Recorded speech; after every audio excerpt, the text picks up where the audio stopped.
Hello viewers, నేను doctor Sumeena Reddy, gynaecologist and fertility specialist, Fertilika IVF Hyderabad. ఇవాళ మనం 35 ఇయర్స్ పైబడ్డ వాళ్ళు ప్రెగ్నెన్సీ వచ్చిన తర్వాత ఎటువంటి రిస్క్స్ని ఎక్స్పెక్ట్ చేయవచ్చు అండ్ ఎటువంటి కేర్ తీసుకోవాలి అనే దాని గురించి మాట్లాడదాం. సో 35 ఇయర్స్ పైబడిన స్త్రీలు ప్రెగ్నెంట్స్ అయినప్పుడు నార్మల్ వాళ్ళకంటే కొంచెం ఎక్కువ జాగ్రత్తలు తీసుకోవాల్సి ఉంటుంది.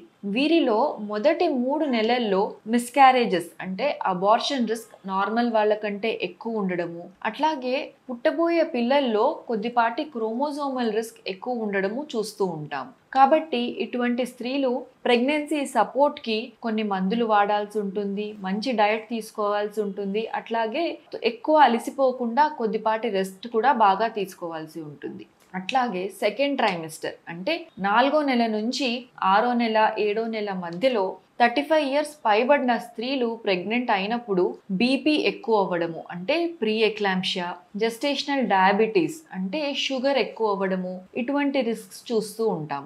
సో వీళ్ళు రెగ్యులర్గా యాంటీనేటల్ చెకప్స్కి వెళ్ళడం, బీపీ రెగ్యులర్గా మానిటర్ చేసుకోవడం, మంచి డయట్ తీసుకోవడం, షుగర్ ఒకవేళ పెరుగుతున్నట్టయితే sugar restricted diet, daily exercises, ఇటువంటి ప్రికాషన్స్ తప్పకుండా తీసుకోవాల్సి ఉంటుంది. దీంతో పాటు 35 ఇయర్స్ పైబడ్డ తర్వాత ప్రీటర్మ్ డెలివరీస్ అంటే 9 నెలలు నిండక ముందరే అంటే 7th మంత్ 8th మంత్లోనే లేబర్ పెయిన్స్ స్టార్ట్ అవ్వచ్చు. కాబట్టి మంచి రెస్ట్ తీసుకోవడము, ఇన్ఫెక్షన్స్ లాంటివి లేకుండా ముందరే జాగ్రత్త తీసుకోవడము చేయాల్సి ఉంటుంది. దాంతోపాటు లాస్ట్ ట్రైమిస్టర్ అంటే కాన్పు దగ్గర పడే లోపల కూడా బేబీ చుట్టూ ఉన్న ఉమ్మనీరు సఫిషియెంట్గా ఉందా, ఉమ్మనీరు తగ్గుతుందా, అట్లాగే ఐయుజిఆర్ అంటే బిడ్డ గ్రోత్ సమంగా ఉందా లేదా బిడ్డకు గ్రోత్ తక్కువ అవ్వడము, బిడ్డకు బ్లడ్ ఫ్లో తక్కువ అవ్వడము, ఇటువంటి చేంజెస్ ఉన్నాయా అని కూడా జాగ్రత్తగా చూసుకోవాలి. ఒకవేళ బేబీ చుట్టూ ఉన్న ఉమ్మనీరు తక్కువ అవుతుంది లేదా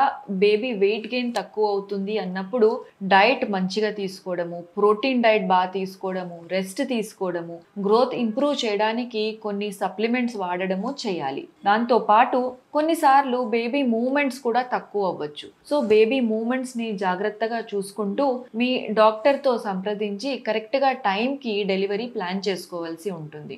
సో 35 ఇయర్స్ పైబడ్డ తర్వాత ప్రెగ్నెన్సీ రావడం ఎంత కష్టమో అట్లాగే ప్రెగ్నెన్సీ మెయింటైన్ చేయడానికి కూడా అంతే కేర్ తీసుకోవాల్సి ఉంటుంది. డాక్టర్ విజిట్స్కి రెగ్యులర్గా వెళ్ళాలి, సప్లిమెంట్స్ అండ్ మెడిసిన్స్ టైంకి తీసుకోవాలి. అన్నిటికంటే ముఖ్యంగా మీరు తీసుకుంటున్న ఆహారం డైట్ మీద ప్రత్యేకమైన శ్రద్ధ వహించాలి.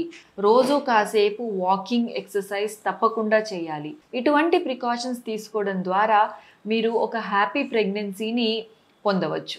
Thank you for watching. I'm doctor Sumeena.